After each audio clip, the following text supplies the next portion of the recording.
오늘 성경 말씀은 시편 128편 1절에서 6절입니다. 시편 128편에는 성전에 올라가는 노래라는 표제어가 붙어 있습니다. 시편 120편부터 134편까지 15개의 시편이 모두 성전에 올라가는 노래입니다. 이스라엘 백성들은 1년에 3번 중요한 절기 때 예루살렘 성전을 향해 순례를 떠났습니다. 그 절기는 바로 유월절, 오순절, 장막절입니다. 육신의 고향을 떠나서 영혼의 고향인 예루살렘으로 형제들이 함께 어울려 여행을 떠났습니다. 여행길에 하나님을 높이며 육체의 필요를 잊기 위해 그들은 노래를 불렀습니다. 그때 부른 노래들이 성전에 올라가는 노래들이었습니다. 그 중에 특히 시편 127편과 128편은 가정의 행복을 노래하고 있습니다. 칼빈은 시편 127편과 128편이 밀접한 관련이 있다고 하였습니다. 그는 128편은 127편의 후속편으로 보았습니다. 성전에 올라가는 노래인 시편 128편에는 3대가 들어 있습니다. 즉 한 가정을 구성하는 남편과 아내가 나옵니다. 그리고 자식과 후손들도 나옵니다. 예루살렘으로 올라가는 길에 이 노래를 부르면서 이스라엘 백성들은 혈육의 정을 다시금 깊이 느꼈을 것입니다. 또한 이 시편에는 한 사람이 누리는 직장에서의 형통, 가정에서의 행복, 그리고 국가와 사회의 번영까지 나옵니다. 그 시작점은 가정입니다. 가정에서 흘러넘치는 복은 가정의 울타리를 넘어 더 큰 사회적, 영적 공동체를 이루는 시온과 예루살렘과 이스라엘의 복까지 바라보고 있습니다. 가정은 예배의 중심지입니다. 인류 최초의 예배는 가정에서 드렸습니다. 가정은 학교 역할도 했습니다. 아이들은 부모로부터 기본적인 교육을 배웁니다. 가정은 정부의 근원이 되기도 했습니다. 통치자와 규율 등이 가정에서부터 시작되었기 때문입니다. 가정은 처음에는 병원 역할도 했을 것입니다. 집안에서 사랑과 정성으로 환자를 돌보고 회복시켰기 때문입니다. 수공업도 처음에는 간의 수공업에서 시작되었습니다. 이처럼 가정은 인류가 만든 모든 조직이나 기관의 시작점이자 발원지입니다. 시편 128편은 그런 가정이 잘되기 위해서 필요한 것을 가르치고 있습니다. 케크 패트릭이라는 성경 주석가는 이 시편은 나라의 복지가 덕스러운 가정생활에 의존하며 덕스러운 가정생활은 적극적인 종교 원리 위에 서 있어야 함을 가르친다라고 하였습니다. 그렇다면 시편 128편이 가르치는 적극적인 경건의 원리는 무엇인가에 대해 알아보겠습니다. 오늘 본문 1절에서 시편 기자는 여호와를 경외하며 그의 길을 걷는 자마다 복이 있도다 라고 하였습니다. 시편 전체의 서론이라고 할 수 있는 시편 1편은 복 있는 사람에 대해 노래하고 있습니다. 이는 시편 전체가 복 있는 사람에 대한 노래라는 것을 말해주는 것입니다. 특히 시편 32편이나 128편처럼 1절에서 복이 있도다 라고 선언하고 있는 시편들은 복된 신앙생활의 원리를 잘 가르쳐주는 시편들입니다. 그러면 누가 복이 있습니까? 첫째, 여호와를 경외하고 둘째, 여호와의 길을 걷는 사람입니다. 여호와를 경외하는 것을 다른 말로 하면 경건한 마음입니다. 여호와의 길을 걷는 것을 다른 말로 하면 경건한 생활입니다. 이 시편은 경건한 마음가짐으로 경건하게 사는 자가 복이 있다고 선언합니다. 그런 사람에게 하나님은 복을 주십니다. 계속해서 2절, 내가 내 손이 수고한 대로 먹을 것이라 내가 복되고 형통하리로다.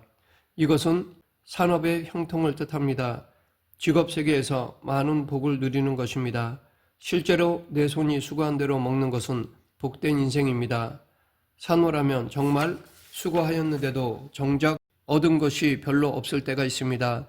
수고의 결과를 오히려 다른 사람이 가져가 버리기도 합니다.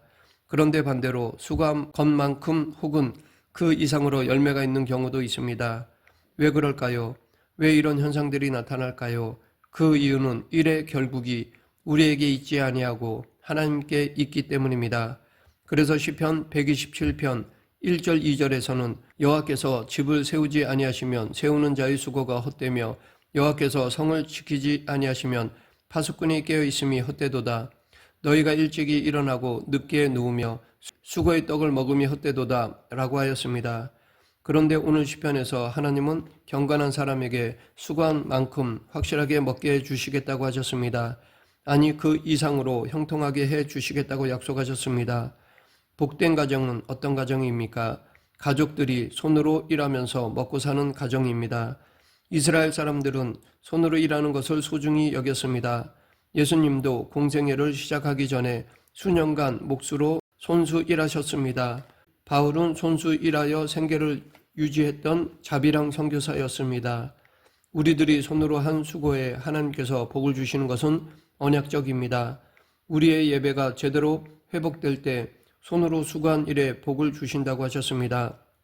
신명기 12장 6절 7절 너희의 번제와 너희의 제물과 너희의 11조와 너희의 손이 거제와 너희의 소원제와 낙헌 예물과 너희 소와 양의 처음 난 것들을 너희는 그리로 가져다가 드리고 거기 곧 너희의 하나님 여호와 앞에서 먹고 너희 하나님 여호와께서 너희 손으로 수고한 일에 복 주심으로 말미암아 너희와 너희 가족이 즐거워할지니라.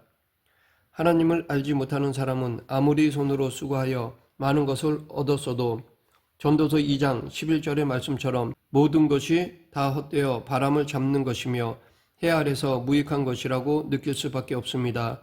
반대로 하나님 앞에서 경건하게 사는 사람, 힘써 수고하며 살지만 예배를 그 중심에 두는 가정은 복되고 형통할 수밖에 없습니다. 둘째로 생각할 것은 가정의 행복입니다.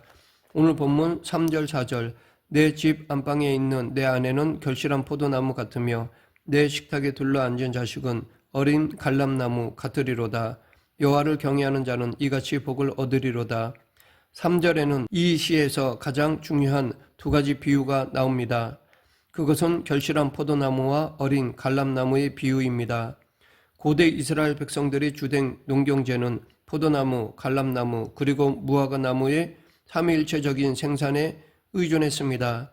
이 중에서 포도나무와 갈람나무는 이스라엘 땅에서 가장 귀한 유실수로서 사람들이 가장 좋아하는 나무였습니다. 첫 번째로 등장하는 비유는 결실한 포도나무 비유입니다. 포도나무는 노아 시대부터 길렀다고 성경에 나와 있습니다. 이스라엘 사람들은 포도나무를 기를 때 2월과 3월에 깊은 가지치기를 하고 8월에 얕은 가지치기를 합니다. 그리고 늦여름 거의 9월에 열매를 수확합니다. 이스라엘 백성들에게 포도나무는 매우 중요했습니다. 쓰임새가 다양히 있기 때문입니다. 건포도는 건조한 기후지역에 사는 사람들에게 중요한 식량 자원이었습니다. 포도나무의 잎도 사료로 사용되거나 또한 가죽을 다듬는 무드질에 쓰이기도 했습니다. 심지어 포도주는 일종의 마취제 역할도 했습니다. 그러하기에 이스라엘 백성들은 약속의 땅에 포도나무를 심었고 포도 수확이 잘 되면 하나님의 신실한 사랑을 확인하곤 하였습니다. 성경에는 포도나무에 대한 언급이 많이 나옵니다. 특히 구약 성경에서 포도나무는 하나님의 백성인 이스라엘을 상징합니다. 평화와 번영 그리고 연합을 상징하기도 합니다. 시인은 아내를 결실한 포도나무로 비유함으로써 가정의 평화와 행복 그리고 깊은 연합을 노래하고 있습니다. 특별히 시인은 아내에 대하여 내 집 안방에 있는 내 아내라고 표현하였습니다. 집의 안방은 가장 깊은 곳입니다. 이곳은 부인은 저 안방 안쪽 구석에 쪼그리고 앉아 있어야만 한다는 것이 아닙니다. 이것은 남편과 아내 사이의 깊은 연합을 상징합니다. 외부의 그 어떠한 사람도 넘볼 수 없는 깊은 관계를 뜻합니다. 한국의 전통적인 가정은 부계의 승계가 목표였습니다. 남아 선호 사상이 팽배했던 것도 이 때문입니다. 그러나 현대사회에서는 부부가 가족의 중심이 되었습니다. 부부의 관계도 수평적인 관계로 변화되고 있습니다. 여기에서 가장 중요한 것은 부부가 서로 배려하고 사랑하며 조화를 이루는 것입니다. 포도나무 자체는 연약하지만 달콤한 포도와 향긋한 포도주를 만듭니다. 마찬가지로 선한 아내와 건강한 가정은 세상에서 가장 좋은 열매를 맺습니다. 두 번째로 등장하는 비유는 어린 갈람나무의 비유입니다. 갈람나무는 올리브 나무로 불리기도 합니다. 이스라엘에서 갈람나무는 5월 초에 꽃이 피고 초가을에 추수를 합니다. 갈람나무는 수백 년을 살고 때로 1000년을 살기도 하며 세월이 갈수록 좋은 열매를 맺습니다. 갈람나무는 열매 맺기까지 7년, 다 자라기까지 15에서 20년이 걸리므로 신경 써서 보호해야 하는 나무입니다. 반면에 갈람나무는 매우 용도가 많아서 이스라엘 백성들이 많이 길렀습니다. 기름은 음식에도, 밤에 불을 밝히는 데도, 가죽을 부드럽게 하는 데도 사용되었습니다. 올리브 나무 잎으로 화환을 만들기도 했으며 때로는 필기 도구로 쓰기도 하였습니다. 잎은 약재로 쓰거나 청량 음료를 만드는 데 사용되기도 하였습니다. 올리브유도 약이나 화장품처럼 사용되었고 해독제나 구충제로 사용되기도 하였습니다. 이스라엘 백성들은 올리브유로 제사장, 선지자, 왕에게 기름을 부어 세웠고 성전에서 제사에 사용하였습니다. 이로써 올리브 나무는 미와 힘과 주권과 축복과 번영의 상징이 되었고 무정과 평화의 대명사가 되었습니다. 올리브 나무의 쓰임새를 보면서 가정에서 자라나는 아이들의 무궁무진한 가능성을 생각하게 됩니다. 아이들은 다음 세대를 짊어지고 나아갈 미래의 희망입니다. 마지막으로 생각할 것은 사회의 번영입니다. 오늘 본문 5절 6절 여호와께서 시온에서 내게 복을 주실지어다. 너는 평생에 예루살렘의 번영을 보며 내 자식의 자식을 볼지어다. 이스라엘에게 평강이 있을지로다. 5절에서는 하나님이 시온에서 경건한 가정에 복을 주신다고 하였습니다. 시온은 하나님의 성전이 있는 산입니다. 하나님의 임재의 복을 상징합니다. 참된 복은 하나님으로부터 나오는 복입니다. 시인은 또한 경건한 가족들이 평생에 예루살렘의 번영을 보게 되기를 기원하였습니다. 예루살렘은 정치, 경제, 문화의 중심지입니다. 예루살렘의 번영은 사회와 국가의 샬롬과 안녕을 뜻합니다. 이처럼 시온의 복을 받은 가정은 예루살렘의 번영을 기대할 수 있습니다. 자신이 받은 복을 사회로 흘려보내기 때문입니다. 경건한 가족은 가족 이기주의에 함몰되지 않고 하나님께 받은 복을 사회 속으로 나누며 살아갑니다. 우리가 받은 복은 모두 다 하나님의 자비로운 손길에서 온 것입니다. 참된 신자는 그 사실을 알기 때문에 복을 많이 받을수록 그것을 나누면서 살게 됩니다. 하나님으로부터 복을 많이 받은 하나님의 백성들이 더 넓은 공동체와 사회에 그 복을 전달하는 방식으로 하나님은 이 세상에 복을 주십니다. 그러하기에 우리는 예배 시간에 은혜를 받는 것에 머물러서는 안 됩니다. 예배 때 받은 은혜는 반드시 세상 속에서 나눠져야 합니다. 신자의 행복은 신자가 속한 사회를 떠나 존재할 수 없습니다. 신자 개개인이 받은 복은 사회와 국가라는 더 넓은 자리로 흘러가야 합니다. 한 개인의 번영이 다른 사람에게 복이 되지 않는다면 그 번영은 자신에게 저주가 될 수도 있습니다. 많이 가진 사람들이 자신의 부와 번영을 연약한 자들과 나누지 않는다면 그 사회는 사막화될 것입니다. 아무리 부자라 해도 홀로 오아시스에서 살 수 있는 사람은 없습니다. 그렇기에 우리는 나누어야 합니다. 6절 또한 주목할 필요가 있습니다. 시인은 경건한 사람에게 내 자식의 자식을 볼지어다. 이스라엘에게 평강이 있을지로다 라고 복을 빌고 있습니다. 자식의 자식을 보는 것은 창조의 명령을 따라 생육하고 번성하며 아브라함 언약을 이어가는 것입니다. 건강한 장수와 아름다운 노년은 모든 사람의 희망입니다. 하지만 단지 오래 산다고 좋은 것은 아닙니다. 옛말에 가화만사성이라는 말이 있습니다. 가정이 화목하면 모든 일이 잘 이루어진다는 뜻입니다. 오늘 시편 기자는 가성만사화라는 말을 하는 것 같습니다. 즉 가정이 거룩하면 모든 일이 평화가 깃든다는 것입니다. 우리는 시편 128편을 통해 가정의 위대함을 알 수 있습니다. 가정은 세상에서 가장 거룩한 장소입니다. 가정은 세상으로 나아가는 일을 시작하는 출발점이자 다시 돌아와 휴식을 취하고 새로운 힘을 공급받는 안식처입니다. 가정은 이상과 꿈을 품은 곳이며 그것이 구현되는 곳입니다. 가정은 믿음과 신뢰의 요람입니다. 가정은 사랑이 탄생하는 곳입니다. 그러기에 어떤 한 사람을 알고자 그 사람의 가정을 보는 경우가 많습니다. 예수님의 생애 중에 가장 오래 머문 곳은 예루살렘이나 가버나움이 아니라 바로 나사렛이었습니다. 예수님의 어린 시절 가정에서의 삶을 알 수 있는 곳이 나사렛입니다. 그곳에서 예수님은 미망인이었을 어머니 마리아를 섬겼습니다. 남동생인 야고보, 요셉, 유다, 시몬과 여동생들을 포함하여 8명 이상의 대가족을 부양해야 했습니다.